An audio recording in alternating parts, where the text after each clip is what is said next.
Assalamualaikum warahmatullahi wabarakatuh. Halo, selamat siang kepada para sobat pendengar podcast Man Kota Pareman semua. Saya Harimau Sani akan memandu kegiatan podcast Man Kota Pareman pada hari ini. Dan pada hari ini pemateri perdana kita yaitu dari Bapak Kepala Man Kota Pareman. Siapa sih yang tidak kenal dengan Pak Kepala Man Kota Pareman kita? Yaitu Bapak Haji Zalkhairi SAG MPD. Pak, bagaimana keadaan Bapak pada hari ini? Alhamdulillah sehat.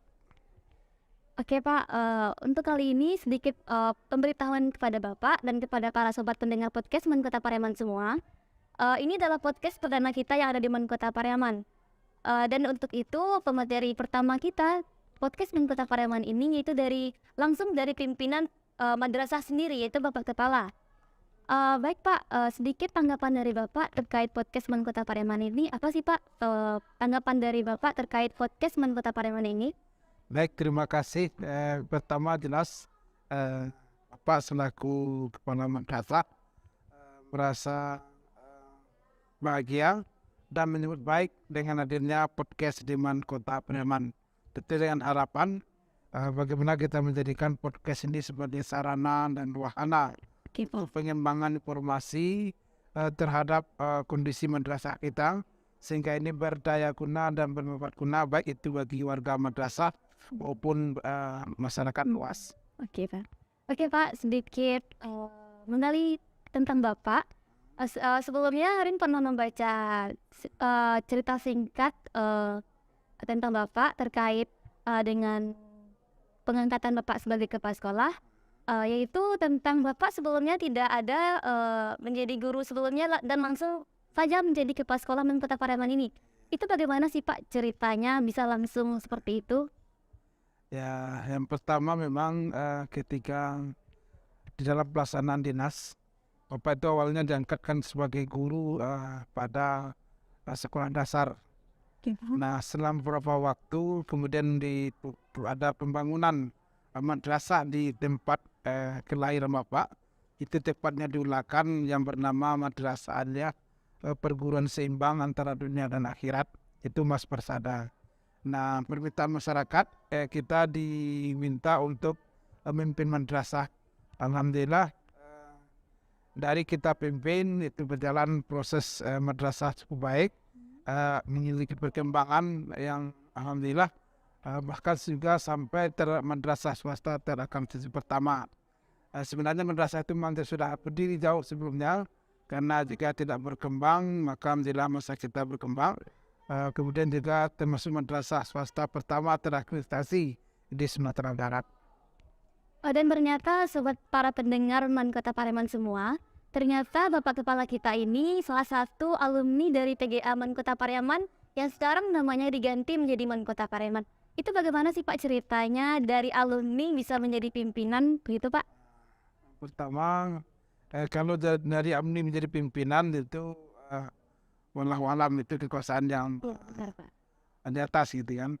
Yang jelas secara kondisi kepada seluruh para pendengar dan juga siswa Man Kota Pareman, kita hanya berupaya meningkatkan kompetensi kita, bagaimana kompetensi kita mampu dan bisa berkarya, dan dimanapun tempat yang diberikan itu adalah kebijakan pimpinan.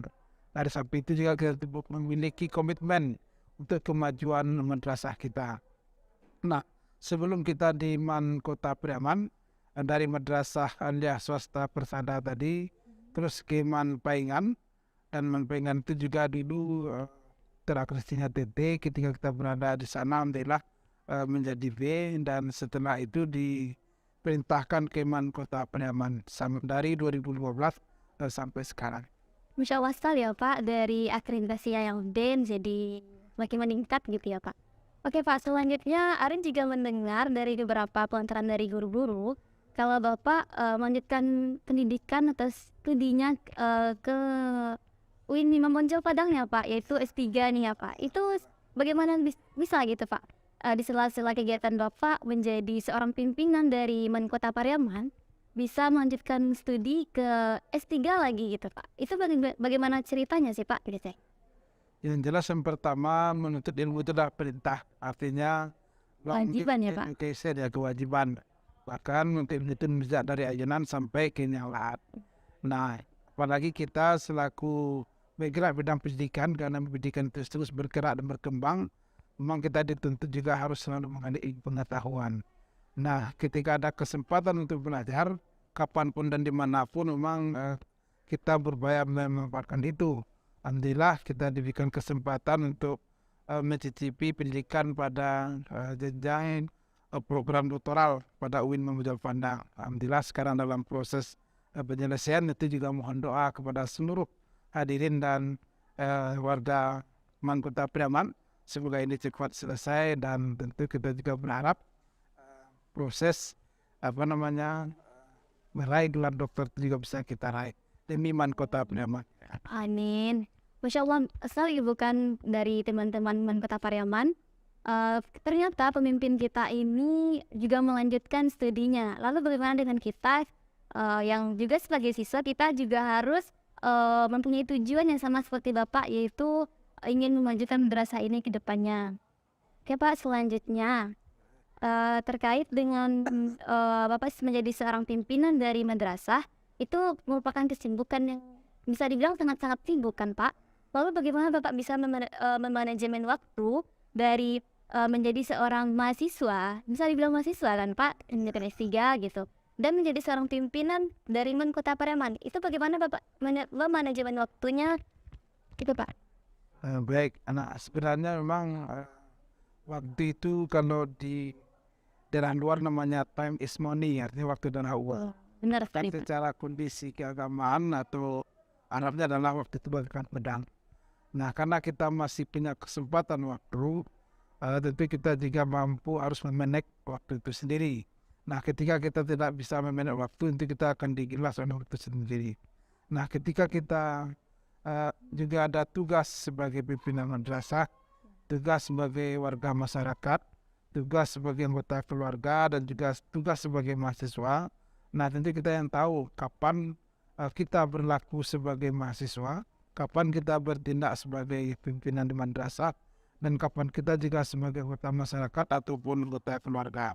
Nah, karena kita tahu itu banyak proses yang harus kita lalui, maka kita akan bagi-bagi waktu. Maka ketika kita ada waktu senggang, kita selesaikan urusan mana yang harus kita tuntaskan. Sehingga nanti ketika kita mengikuti proses pembelajaran, perkuliahan katakan demikian, kita bisa ikuti dengan optimal. Dan ketiga kita melaksanakan tugas, dan yang lain bisa mungkin kita manage dan kita atur kapan yang harus kita tepat kita laksanakan. Oke Pak.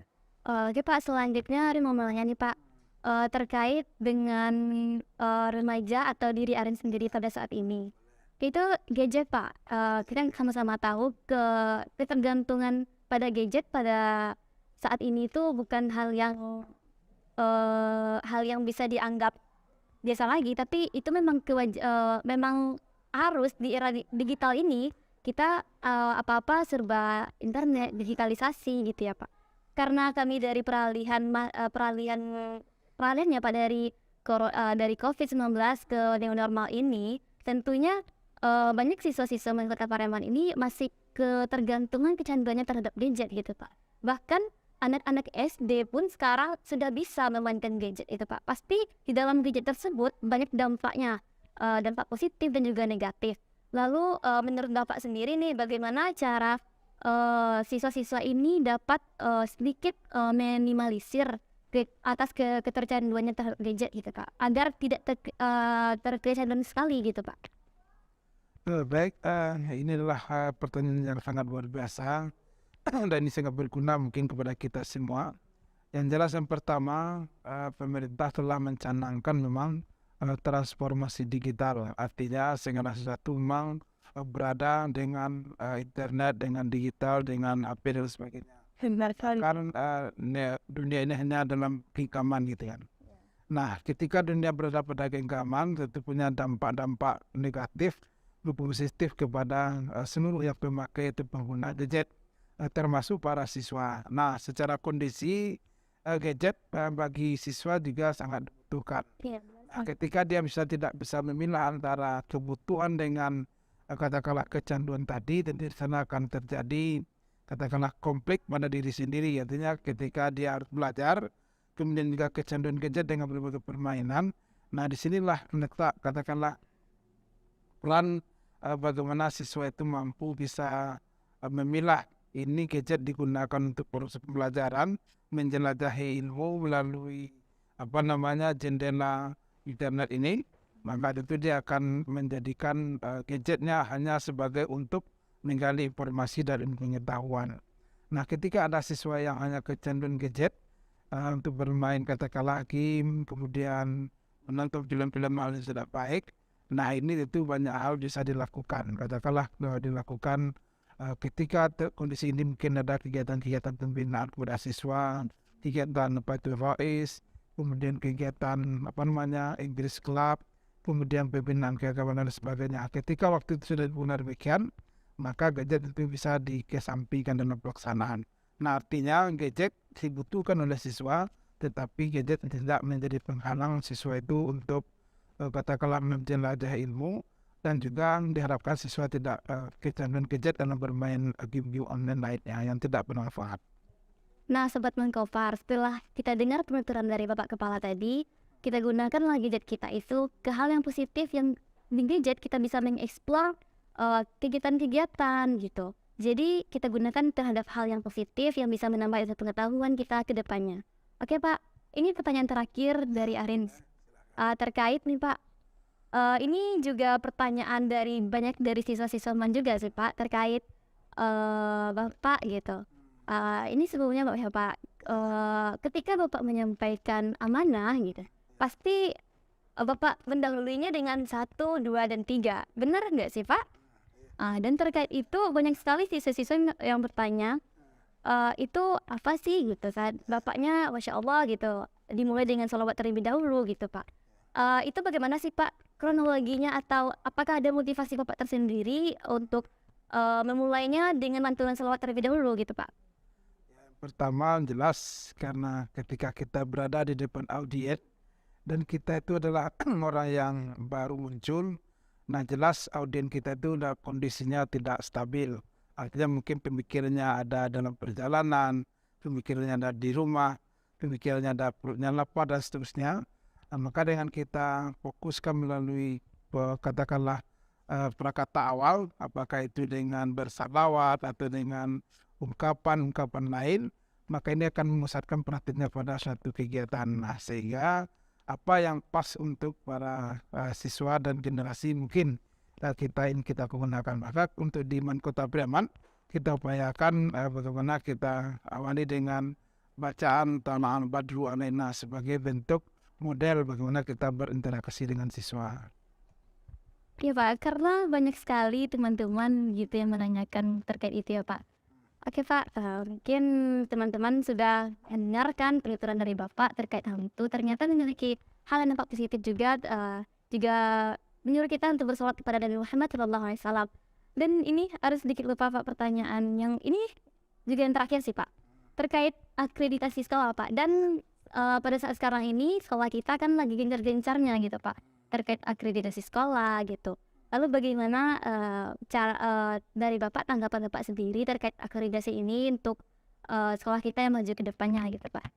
Yang pertama, kondisi saat ini madrasah kita sedang dihadapkan oleh beberapa momentum yang sangat berat atau tugas-tugas hal ke depan.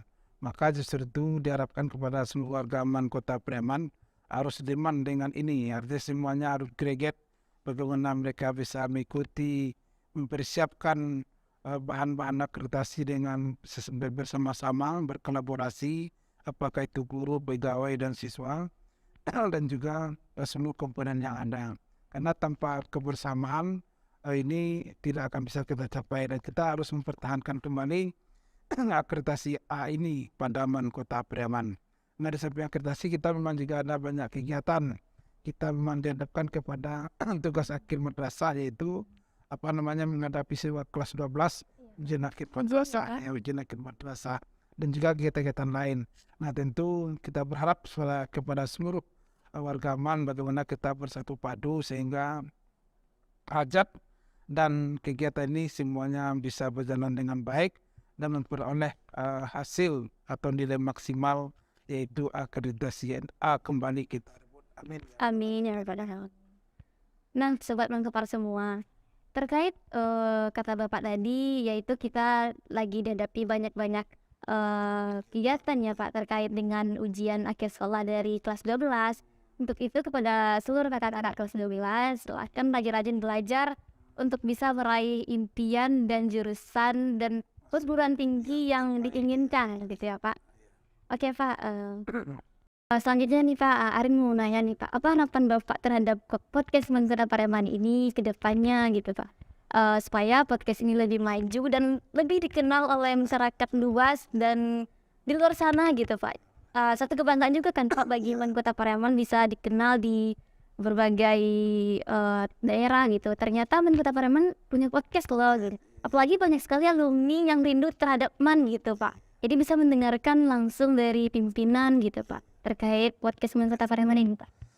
Ya, yang jelas yang pertama atas nama pimpinan madrasah itu kita menyebut baik terhadap kreasi inovasi yang dilakukan oleh siswa-siswi Kota Pareman bersama dengan pembinanya, sehingga terlahirnya podcast ini sebagai ajang penyampaian berbagai informasi yang terkait dengan Kota Pareman dan juga perkembangan baik prestasi yang kita laksanakan di Kota Pareman. Nah, ketika kita berada jauh, katakanlah dari MAN, ketika kita mendengarkan informasi ini melalui podcast, itu kita merasakan lebih dekat dengan madrasah kita. Nah, dengan kondisi demikian, itu seluruh komponen, baik itu pengurus OSIM, pengurus ekstrakurikuler yang ada, mari kita bersama-sama meramaikan. Kalau seandainya ini bisa kita ramaikan, bukan saja dalam bentuk pembelajaran, maka setiap pimpinan-pimpinan ekstrakurikuler itu melalui OSIM, dia munculkan berbagai kegiatan melalui podcast ini, maka jelas akan tersampaikan kepada seluruh masyarakat. Apakah itu podcast kita materinya tentang pembinaan Tilawatil Quran, kemudian pembinaan Rois, pembinaan Marching Band, Pramuka, kemudian pembinaan Enseris Club, dan seterusnya, maka itu akan muncul ke depan, termasuk juga Paskibra. Sehingga semua yang ada di madrasah kita tersampaikan kepada umum, dan ketika umum membutuhkan dia akan mendapatkan, katakanlah cepat, mengontak kita di Kota Pareman tentang apa yang kita miliki. Oke Pak. Sebelumnya terima kasih kepada Bapak yang telah menyempatkan kehadiran ke podcast kami ini. Ini suatu kebanggaan bagi kami sendiri Pak terhadap kedatangan Bapak. Apalagi ini podcast perdana di Kota Pareman ya Pak.